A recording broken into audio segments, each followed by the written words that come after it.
Hey, what's up, rock stars? It's Rox coming to you today with the review for Real Housewives of Potomac, Season 7, Episode 3. A lot going on in this episode. A lot going on this season.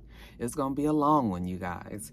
It is cold this morning. I am in the car and trying to get this done. Just finished walking Blue maybe about 20 minutes ago. I had to wait for the sun to try to come up a little bit, y'all. It's dark in the morning. I just can't get with it. Anyway, you guys, trying to get this done before work, so let's get to the review, shall we? All right, you guys, so the show opened where it ended last week, which was with Candace going off on Eric and telling her how she don't appreciate them coming after her husband. You guys are trying to make her husband look bad, okay? If you need a husband to look bad, there's Michael Darby to do that. Michael's not even on the show. I mean, anyway, I don't understand any of that. But, I mean, I do understand Candace is pissed, and she has every right to be because Giselle is full of shit. She's going on and on about how Michael has been a mess to these women and they always give him an excuse. But now, Chris, who's been nothing but nice to them, kind of treats them like sisters. And now this is how they do him. I was like, well, what you gonna say on this one? Because you can't say because he's white. Michael is white as well. Okay?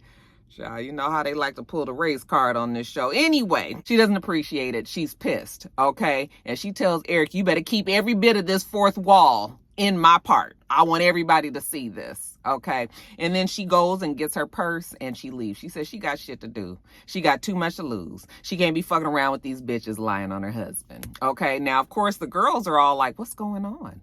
What's happening? Giselle goes back in there like, oh, she's fine. As if she don't know what the hell going on. Candace was like, not today, Satan. Not today, neck. Not today, ankles.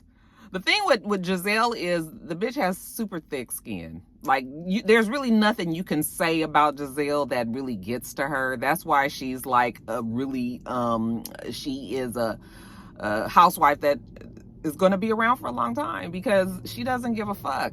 Okay, you can talk about her neck, her ankles, you can talk about her failed relationships, you can talk about her poor taste in clothes, you can talk about her poor taste in decorating her home. You can talk about anything about Giselle and that shit bounces off of her like water off a duck's back. Okay, Giselle hasn't cared about anything since the Sherman debacle. Sherman she did like. Okay. And when that shit went bad, I think that was the first time that we really saw Giselle's true emotions. And then she probably told herself she is never putting herself in that position again. You will never see her feel like she's affected. You will never see her feel like she's upset about anything. So yeah, the jokes about Giselle, they don't even don't even really work, okay? So yeah, Giselle goes back in there and she's just like, yeah, she's fine. But Candace has left. Anyways, the girls are still talking to Wendy about her business ventures. She's talking about going into business with Peter. I said, child, don't do it. 20%, $300,000, and she would have her Nigerian lounge. They was looking like, oh, is that what you doing, girl? You sure about that? Oh, girl, don't do it. Better hold on to your little monies. She tells him that Eddie doesn't want her to do it because, Wendy's storyline is going to be she's so busy. She's got too many things going on. It's just sort of like the things that she has going on is things that she has brought into her life. It's just like you the one want to have a damn lounge and you the one that want to have a candle and housewares company and you the one it's just like, girl, you on this show now. You ain't got to be doing 15,000 things. Let some of that shit go if you so stressed out. I'm saying you should use your platform at the best of your ability. But if you feeling like it's stressing you out that bad, then girl, quit doing all that shit. So Eddie says you need to be able to handle what's on your plate now. Now, Giselle, since she's back in the room, she tells Mia that, Mia, I did send you a text message. And, she was trying to patch things up then and Mia didn't respond. Okay. And that was on purpose.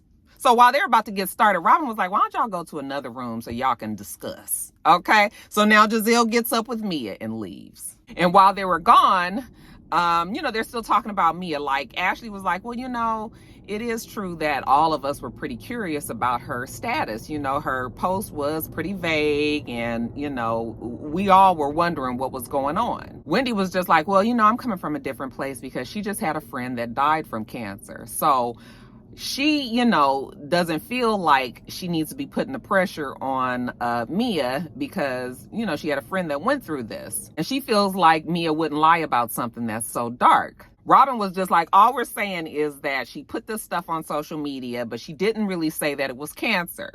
Okay? It's been a week. Like, she hasn't updated anybody to let us know what was going on. And Robin always want to ask a question and get an answer. So Robin was just like, she hasn't said what it is, and everybody is just really wondering. Robin is pissed at Wendy because Wendy was trying to make it seem like she wasn't wondering what was going on with Mia as well. She was like, at the spring fling, you coming up and was just like, you guys said, whatever you said about Mia. And Wendy said, I never said any names. And Robin was like, you didn't have to say any names. I know what you meant when you pointing at me and Giselle and saying, what did those girls say about you? Okay, when you was one of the ones that was wondering as well. And Wendy was like, well, I didn't never call her a liar. I said, girl, them words gonna come back to bite you in the ass, right? So Robin is mad at Wendy because she was just like, you are trying to make it seem like we're the ones that was pointing her out when everybody was feeling that way. So anyway, they started going back and forth, and Charisse was just like, what is going on between the two of you guys? Like, there's more to this story than just this.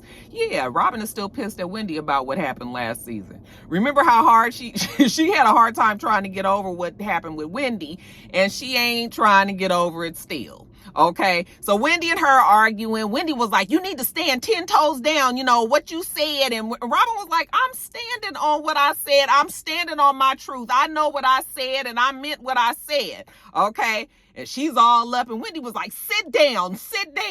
I said, yeah, girl, sit down, because we don't need nobody thinking that you about to try to go over there and fight Wendy. Okay, because that's not what it was. But Robin was upset that Wendy was trying to make it look like it was just Giselle and Robin. Now, while they're out there arguing about that, Mia and Giselle are in there talking, and Mia tells Giselle that she was hurt. She was like, I was hurt to my core that you would be the one of all people that like lash out at me and make it seem like I was lying. She was like, I would have expected that from new booty Wendy.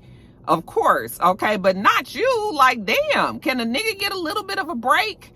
A child, after Giselle kind of talked to her for a few minutes, eventually she just tells her she's sorry, which was surprising, but not really, because I think Giselle realizes that her hands gonna be full managing this beef with Candace all season. Because y'all know Candace, when she get mad, honey, she dig in.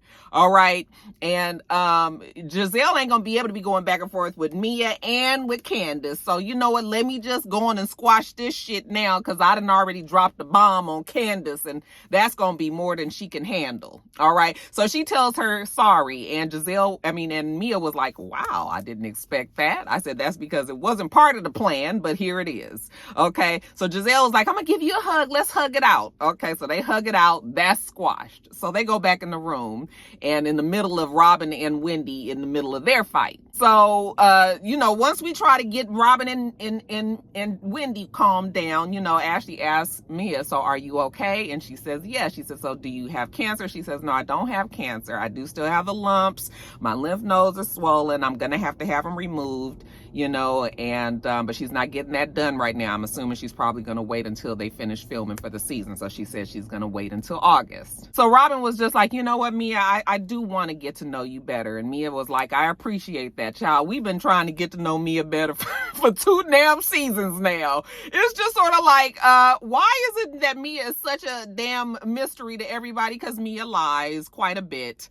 Mia changes her story. Nobody knows if Mia is telling the truth or not. Okay. Mia's like Drew. So they're all talking, and Robin was just like, you have, your son is the same age as my son, and they play basketball, and is your son on spring break? She's asking all of the different moms there, if their kids are on break. Yeah, everybody's kids are on break. She go around the room, she leave Wendy out. But you know what? She's going to have a family fun day. Everybody over to the house, they'll have fun and games out there. And Wendy was just like, somebody was like, Wendy not coming? And she was just like, no. Okay. And Wendy was just like, you know what? That's where I draw the line with kids. It's always like, oh God, everybody with the kids, and they draw the line. Kids are off limits, and kids. The whole thing is, in the real world, if I don't fuck with you as a mother, then I'm not inviting your kids, because that means you're going to have to come. Now, damn it, if I can say your kids can come and your husband can bring them, that's another thing. But that ain't going to go over well, especially with the talk of everybody thinking somebody's husband want them. So no, I'm not inviting you, and your kids aren't coming either. Oh well, your kids are gonna be just fine, okay? But Wendy was so upset about that. Kids, oh well, they ain't coming.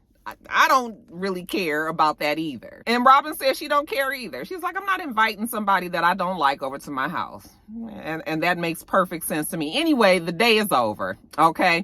So everybody is getting up and hugging and leaving. And Ashley was like, so why did Candace leave out like that? She got out of here and stormed out like a child, okay? Everybody was surprised with what Candace was going through. I guess they don't really know exactly I was like, y'all gotta know, it ain't that quiet up in there. So anyway, everybody is leaving. Wendy is out front, and the producer catches up with her. Hey, Zen Win. We don't see her. We just hear this on the hot mic. So are you okay with Mia? And she says, yeah, I'm gonna be supportive. Everybody knows she's lying. She is lying, but And then she was like, oh, is my mic on? And I was just like, now, you just told Robin that you did not call her a liar. Yeah, you didn't call her a liar on camera, but you just did, okay, thinking that you was off camera, So Wendy was just like, yeah, she's a liar, but, whatever. It's for the show, so, But I thought it was interesting that she got caught on that hot mic. Girl, you don't realize that mic was on you? Now, 3 hours later, after the dance class, Candace is at home, and she is trying to give herself her first shot for her IVF treatment. I could never do it. I felt so bad for her. She said that Chris is at work, and she can't get him to do it right now, and it's time for her to start the journey. So, she's on the FaceTime with her nurse, and her nurse is telling her, just pinch your skin, like a fatty part of your stomach, pinch it and stick the needle in. And she was just like, I'm so scared. I was just like, girl, I know. Okay. But she said, she went on and did it, and she said that it wasn't that bad. She actually didn't even feel the needle. And I was like, okay, you got one of them skinny little needles. Like when I got my COVID shot, I was just like, oh, I didn't even feel that. It was like a little child, but sometimes them needles be big and thick, and then you got to be sticking it in somebody. Anyway, she's able to do it, but this is not the ideal way for Candace to do her IVF treatment. But you got to do what you got to do. Now, we see Karen and Uncle Jessup, okay? They're on their way to the nail salon. Oh, come on, Uncle Jessup. Are you excited? Are you excited about your manicure and pedicure? Yes, I'm excited. So when they get in there, Karen was just like, yes, I would like for him to get a manicure with pink nail polish. We need to have matching nail polish, right, Uncle Jessup? Oh, pink? I don't know about that.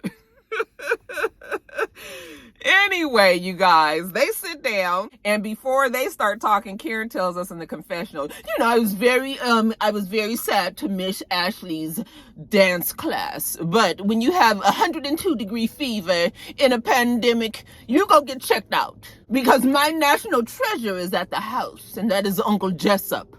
Okay? And thank the Lord that I did not have COVID. She just ain't want to be bothered with them hoes. Anyways, they get to talking, and she asks Uncle Jessup, Uncle Jessup, let me ask you a question.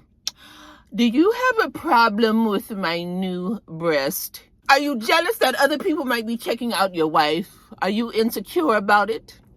And Uncle Jessup was like, well, not really insecure, but, people might be checking you out, and he has a problem with, not sure what the other people might have in mind. And she was just like, wait a minute now. Are you serious about this? He was just like, yeah, men do be insecure about other men looking at their women. Okay. And she was just like, well, hold on, Uncle Jessup, because you said that I can always have eye candy. And he was just like, yeah, you can have eye candy. We just got to make sure that the candy stays in the fucking dish. Okay. Don't be trying to eat the candy. That's when there's a problem. Make sure the candy is just candy. Now, jumping over to Ashley, we see Ashley out with her brother. Why did I not remember the brother? I mean, I guess I kind of feel like I remember her saying something about the brother. Have we seen him before? Anyway, child, I was just like, brother? And who he look like? He don't look like the damn mama. I mean, he don't look like the mama. And child, maybe she had, well, she did say something about siblings, but I thought she said sister. Anyway, child, her and her brother are out. They're going to go look at a house. They're meeting with the realtor there, and this realtor has been working with Michael for years. Ashley was like, I've been knowing this lady as long as I've been knowing Michael, basically. Okay, so she feels comfortable with her handling the sale. So they go look at a really beautiful home, 5 bedrooms, blah, blah, blah, blah, blah, blah. Okay. So Ashley was just like, so did Michael mention to you, about our divorce? We're trying to make sure that we keep that under wraps because he was saying that it might cause a problem with the bank and the loans. And the lady was just like, oh no, the banks and the loans is all ready. Everything is all set, and it's not going to be a problem. Well, Ashley was just sort of like, oh, really? And, the producers asked Ashley, like, are you upset that Michael lied to you about, the difficulties or the ease of buying this house? Are you worried that he's lying to you? And Ashley was basically like, she can't worry about that right now. Okay, because Ashley got to buy this house, got to get this house, and she wants Michael to get it for her. All right. So anyway, she finishes talking to the realtor. She'll be in touch, and then she's sitting there talking to her brother, and she gets a little emotional because she says that she's hoping that she's doing the right thing. Like, I mean, they're getting this divorce and everything, and she's just like, everything is happening so quickly. Like, is this the best choice for her? Girl, Ashley ain't getting no fucking divorce, you guys. Now jumping over to Robin, she's at home with the kids. She's fussing about how dirty the island is in the kitchen. I mean, boys will be boys. Anyway, they're in their brand new home. Okay, the home looks beautiful. It's been a definite journey. We've seen her go through foreclosure, move into the little tiny apartment, townhome, then upgrade with 400 more square feet, and now she is back in a nice big pretty house, and life is good. Okay, and Juana's there with her, and they sit down there talking. They start up about the wedding. All right, and she says, oh, my mom sent me this picture, let me show you. So she shows him the picture. It was a picture of their first wedding day, and her mom was like, any talk of doing this again anytime soon? And she says she didn't respond because she wanted to talk to him. All right. Juan was like, okay, like, about what? And she was just like, what do you think about a prenup? And he was just like, whatever, stop it, Robin. And he was just like, yeah, we can get a prenup because I'm going to make more money than you anyway. Okay. I wasn't sure if he said, I'm going to make more money than you anyway, or I make more money than you anyway. Okay. Because he said it so fast. But the producers was just like, so does he make more money than you? And Robin just laughed, and she was just like, I think he said he's going to make more money than me, but you know how men are. And I was just like, oh yeah, that's that ego. Okay, she gonna let him go on and say that he gonna make more money than her, but she knows and he knows what it is. What's funny, side note, is on all of the other shows, they talk about how much the ladies are making. Potomac, you never hear that. Like, you never hear the talk. Actually, you only hear that talk about Atlanta. And maybe sometimes, like, I know they said something about Lisa Rinna or whatever the girl's name is. But for the most part, Atlanta's the only show that they always talking about how much these girls make. I really wonder how much the Potomac girls make. Any of y'all know out there? Anyway, back on track. She was like, would you sign the prenup? Can we do a prenup? And he was just like, well, I mean, when we had the prenup before, you had a little problem with that when we talked about signing that. And she was just like, well, first of all, it don't even really matter at this point, because by the time we got a divorce, a prenup didn't matter because we didn't have any money. We were broke. Okay. We ain't broke now. And, things can get real dicey in a divorce. Especially our first divorce, like, you was going through and dating other people, and, it could just get messy. So Robin was just like, yeah, we need to have this down. And he was just like, shut up, Robin, whatever, stop it. He was just like, I'm so proud of you and what you've achieved. Like, I wouldn't come after your money for that. I was like, girl, them the famous last words. Honey, shit get real ugly when feelings get hurt and men get mad and egos and all that. You will be surprised what they come after. So, he's walking away as if he's done with the conversation. She was just like, well, you just let me know what you want in the prenup. And he was just like, be quiet, Robin. Like, he's still not even entertaining her. Just make sure you have everything you want in it. Okay, he says it to her sarcastically.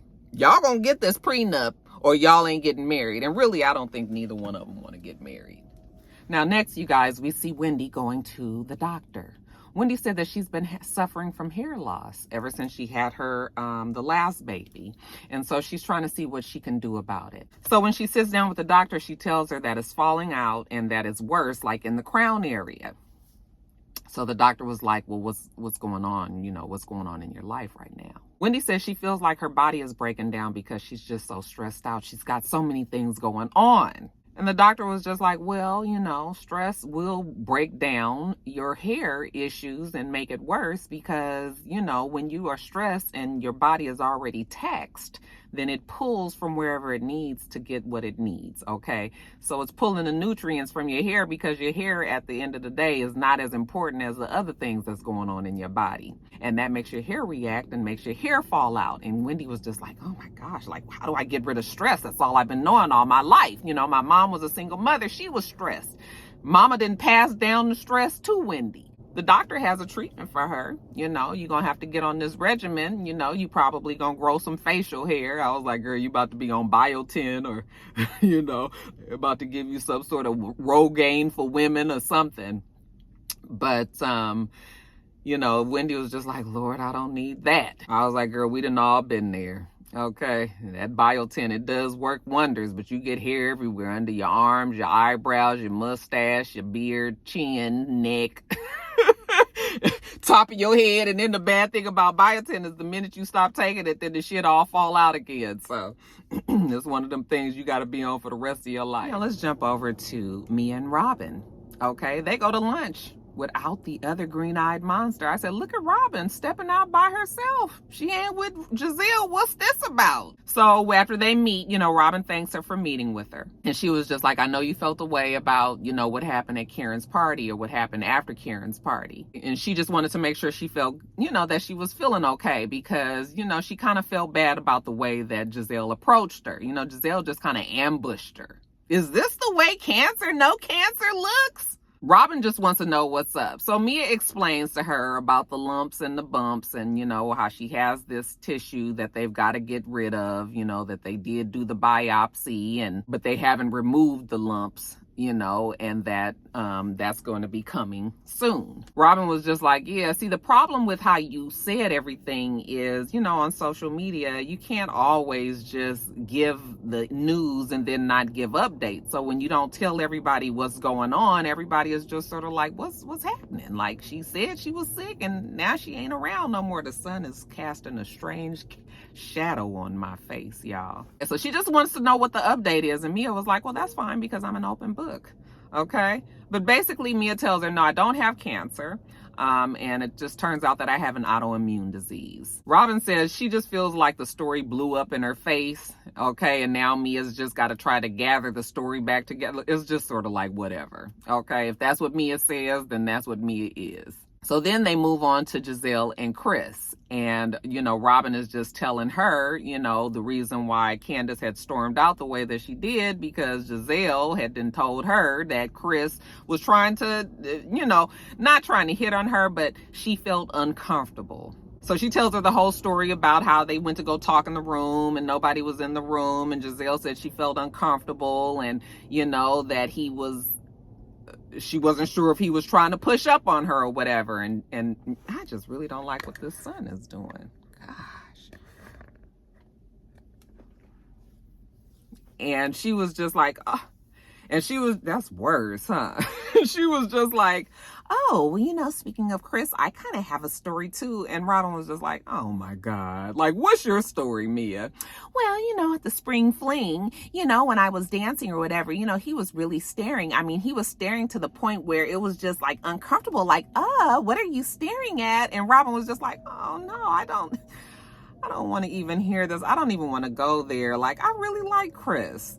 Okay. And Robin knows that it's bullshit. You got Giselle, who's coming up with whatever, and you got Mia, who lies all the time. So Robin knows what time it is. Okay? Like, girl, don't tell me no more, because I don't need to be on this side, the wrong side of the story here.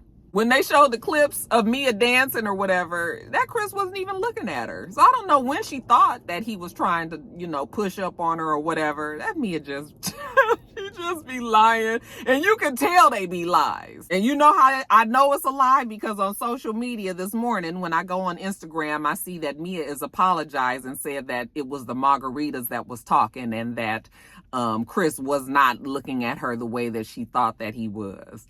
I'm telling you, Mia is almost like Marlo, just coming up with the fuck whatever, just lying and shit. Now we get a scene where, you know how they split the scene, they go back and forth between people that are talking about the same thing. So we got Karen and Giselle talking about the Chris situation, and then we have Robin, Candace, and Chris talking about the Chris situation. So first, let's start with Giselle and Karen. So when she goes over to the house, hey, Karen, hello, Giselle. Giselle was just like, Karen is 100% crazy, okay? But she loves me. And I love the way that she loves me. I know that sounds weird, okay? Because Giselle loves people that worship at her feet, even though Karen doesn't do that.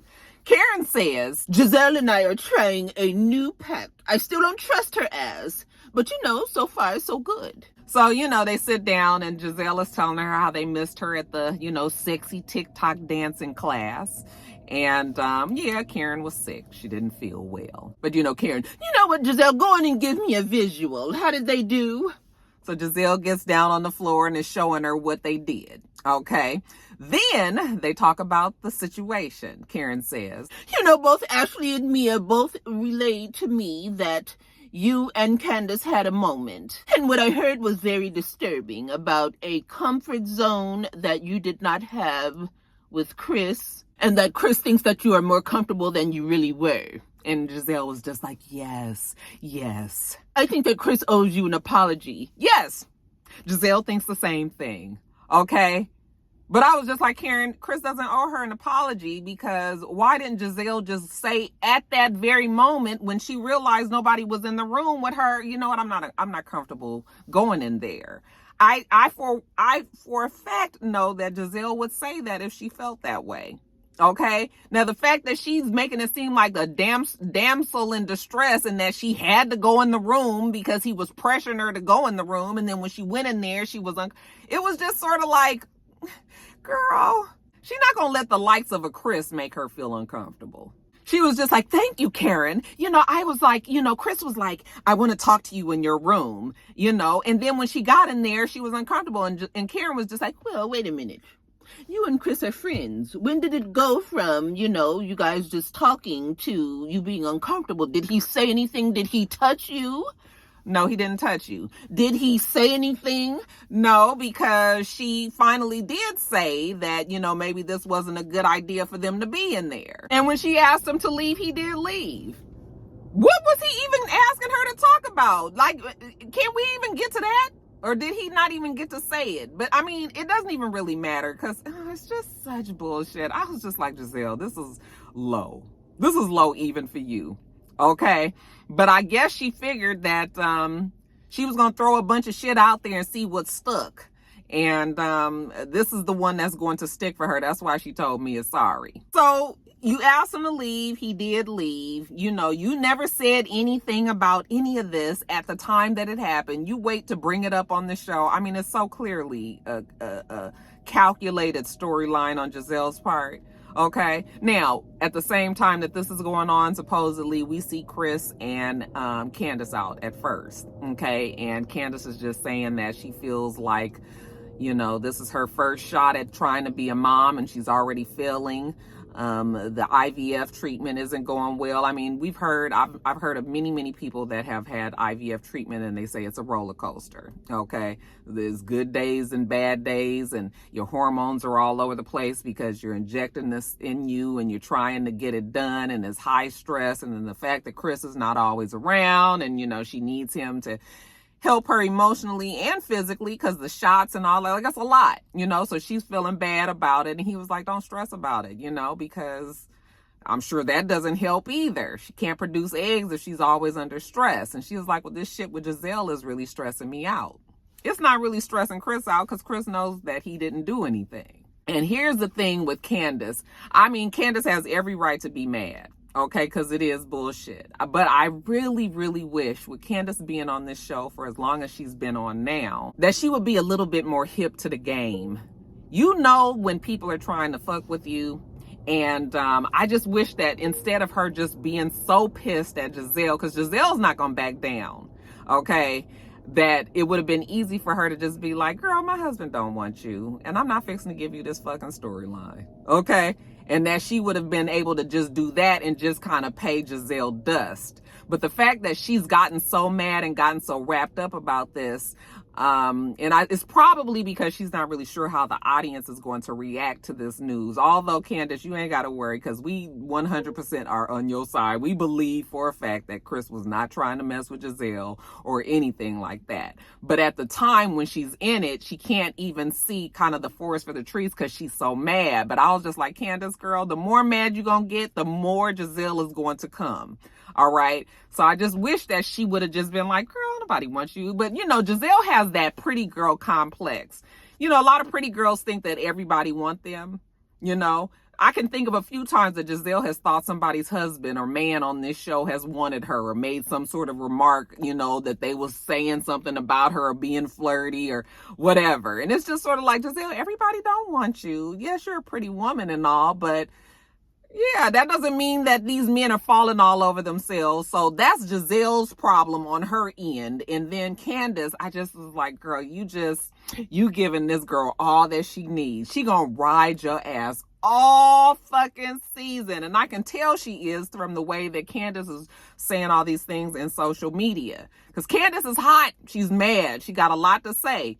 But like I said, that shit don't bother Giselle. It don't bother Giselle. So that's why it's just sort of like, you know, and it's not going to affect Giselle's status on the show or anything, because people love Giselle for the same reasons that we hate her, because she can say and do whatever and she don't care. Anyway, while they're sitting there talking, Robin joins them. And I was like, oh, once again, what is this? You know, when the producers asked Karen, you know, do you see that there is some sort of breakdown in the friendship? And Karen was like, what friendship? Okay, the one between the green-eyed monsters. Oh, yes, of course there's chinks there. Okay, everybody sees them. All right.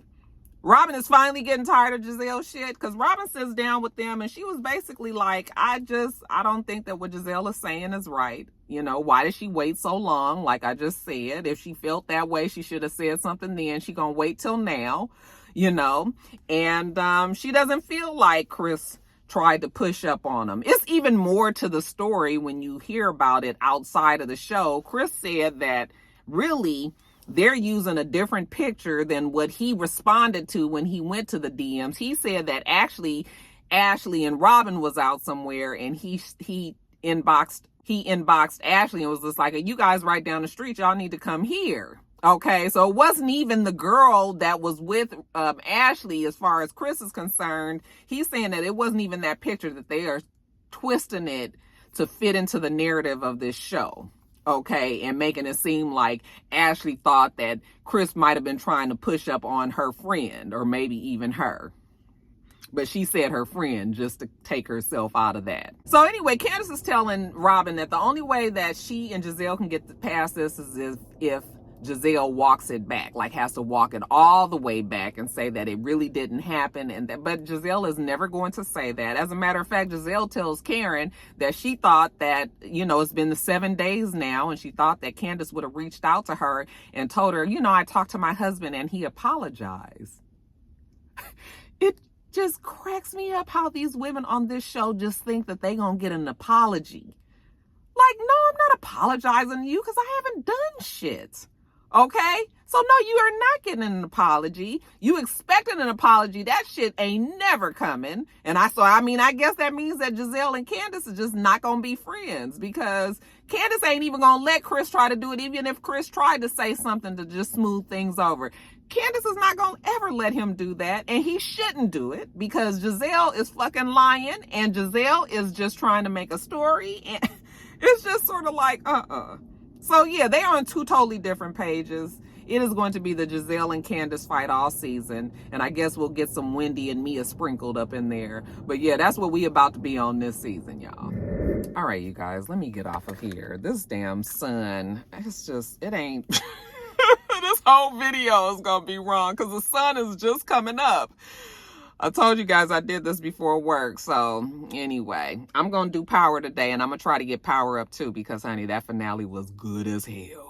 Ooh, all I can say is unique. Unique. Boom, boom, boom. Hey, boom, boom. And child, I'm telling you, that damn unique. Anyway, totally different video, right? Let me get off of here. You guys make sure you rate, comment, and subscribe to the channel. It's Rox. The channel is It's Rox. Everything else I do will be in the bottom bar. All right. So I hope that you have a wonderful, wonderful rest of your day, and I plan on doing the same. Till next time, rock stars.